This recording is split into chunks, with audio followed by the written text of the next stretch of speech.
Hello, this is the leap year checker.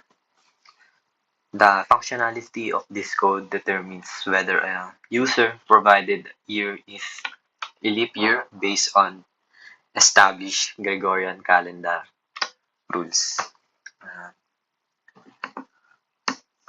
it takes the year as an integer here. The, the program applies the standard compound rule. For example, a year is a leap year if it is divisible by 4 and not divisible by 100, or if it is divisible by 400. This is implemented using the modulo operator here and Boolean operators and or.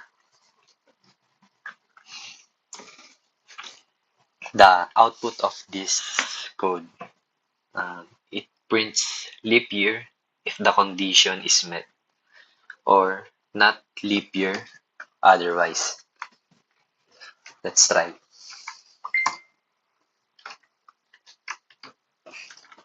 2025. Then, so on. That's all.